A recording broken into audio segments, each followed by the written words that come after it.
नमस्कार दोस्तों, मैं अभी नॉमिनेशन करके निकली हूँ और नॉमिनेशन करने के निकलते के साथ मुझे नहीं पता किस केस में, क्योंकि मैंने पूरा स्क्रूटनी कर लिया था।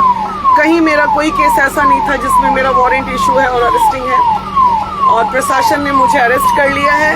अरेस्ट करके ये बीजेपी की यही गंदी राजनीतिक होती है। पुराने केस में ये लोग मुझे, आज तक मैंने कोई क्राइम नहीं किया, कोई अपराध नहीं किया, उसके बाद भी मेरी अरेस्टिंग हो गई है और मैं अभी PMCH में, ये लोग मेडिकल के लिए लेके आए हैं मुझे। तो जितने भी लोग हैं कि एक महिला अगर आगे चलती है तो किस तरह सताया जाता है महिला को, आप देख लो। इसलिए मैं चाहती हूँ कि आप लोग मेरी आवाज़ बनो, और मैं अभी PMCH में हूँ। यहाँ से मुझे और मुझे ये भी नहीं पता अभी तक कि मेरी अरेस्टिंग हुई किस चीज में है। इतना डर गया बीजेपी। अरे तुम्हारे इतने छिछोरी राजनीतिक, अरे कभी तो तुम लोग अच्छा सोच लो। शर्म नहीं आती बीजेपी वाले महिलाओं को? जरा भी शर्म नहीं आ रही कि एक महिला अगर संघर्ष करके आगे बढ़ रही है तो उसकी अरेस्टिंग करा दी तुमने। हाय रे, कितना डर था हमसे, कितना डर था। मैं वैश्य समाज के तमाम लोगों से अनुरोध करती हूँ कि प्लीज मेरा साथ दे।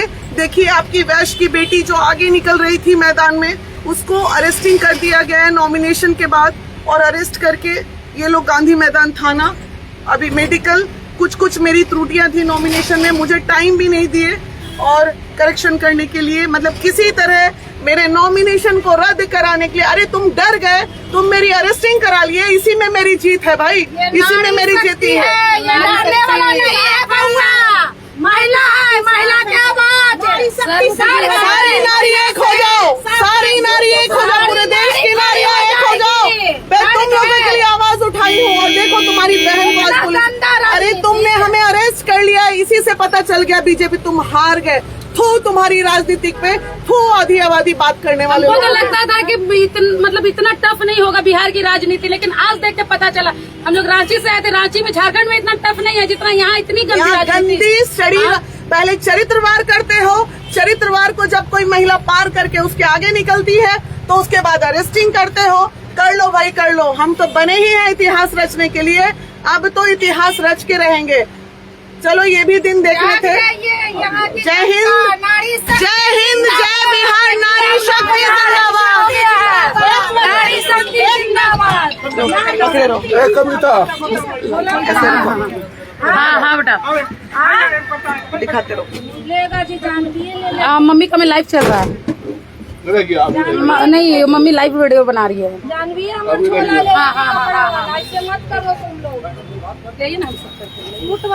हेलो, हाँ ठीक। अरे नेता बन गई, नेता, अरे नेता बन गई मैं, कोई बात नहीं। अभी गाड़ियों पर बैठिए, नीचे उतरो। बैठिए। अच्छा ठीक है, गाड़ी में है। ये भी सौभाग्य है, ऐसा सौभाग्य हर किसी को नसीब नहीं होता। ये सौभाग्य मुझे नसीब हुआ कि इतनी बड़ी बीजेपी पार्टी एक छोटे से कहां से निकाला खोज का, वो भी आपको, मुझे लगता है किसी लाला जी के द्वारा किया। ये केस में एक लाला जी का हाथ होगा, और वो लाला जी ने ही मुझ पे बहुत पहले 2020-21 में केस किया था। वही लाला जी ने षड्यंत्र रचा है, और वो होंगे शायद माला सिन्हा के हस्बैंड, मुझे ऐसा लग रहा है, लेकिन मुझे नहीं पता। उसी में 2020 में जब एक प्रॉपर्टी का कोई मामला था, तो उस प्रॉपर्टी के मामले में मैं मेन कल्प्रिट नहीं थी, मेन कल्प्रिट कोई शोभा थी, लेकिन उसमें 2-3 लोगों के साथ मेरा भी नाम था। तो शोभा जो मेन कल्प्रिट थी उसकी अरेस्टिंग नहीं हुई, लेकिन माला सिन्हा के हस्बैंड द्वारा मेरी अरेस्टिंग कराई गई है। मैं आपको बता दूं, और माला सिन्हा बीजेपी की सक्रिय कार्यकर्ता है, और माला सिन्हा आपने ये बिल्कुल अच्छा नहीं किया। आपको अगर ऐसा कुछ था, मैंने 3 बार बोला था कि आपका केस क्लोज हो गया, लेकिन सितेश रमन जी, मुझे इतनी गंदी राजनीतिक आपसे उम्मीद नहीं थी कि आप इतना हद करेंगे। लाला जी को जिताने के लिए आपने हमें अरेस्ट करवा दिया। अरे आप तो ऐसे भी जीत जाते बीजेपी वाले, इतनी गंदी राजनीति खेलने की क्या जरूरत थी आपकी?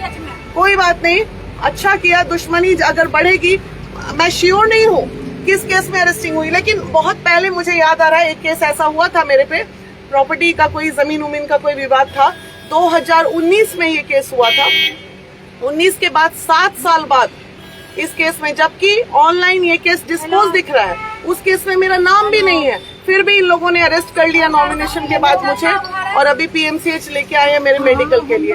तो ऐसी राजनीति अगर बीजेपी करती है तो मैं तमाम बीजेपी की महिलाएं और युवा, लाला जी को छोड़ के बाकी सभी जातियों के लिए मैं बोलना चाहती हूँ कि आप देख लीजिए, इस बार बीजेपी को सही में हरा दीजिएगा, भले प्रशांत किशोर क्यों न जीत जाए, क्योंकि अब जो स्थिति लग रही है, क्योंकि इन्होंने मुझे अरेस्ट कर लिया है, तो अब 16 तारीख तक ये मुझे कोई जेल में भी ही जीते, रखेंगे। प्रशांत किशोर जीते, रेखा गुप्ता जीते, लेकिन कुत्ता किसी को बिलाई नहीं कोई जीतना जीत जाए, चाहिए। लेकिन बीजेपी को नहीं जीतना देना है। कोई भी वैश्य जीते। की बेटी है, सारे वैश्य एक हो जाइए। देखिए आपके वैश्य की बेटी के साथ क्या हो रहा है, आप देख लीजिए कि कितना डर है इनको, कितना खौफ था मुझसे कि वीणा मानवी रणनीति बदल सकती है।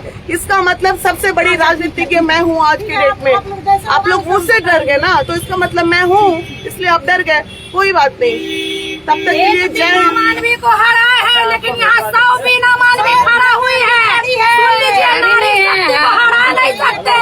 हर समाज के बेटी को आप लोग जिताइएगा, नारी शक्ति को। चलिए, अब हो गया, बीजेपी वाला मैडम। कभी नहीं हारेगा। मैडम आप हो गए। Audio Jungle.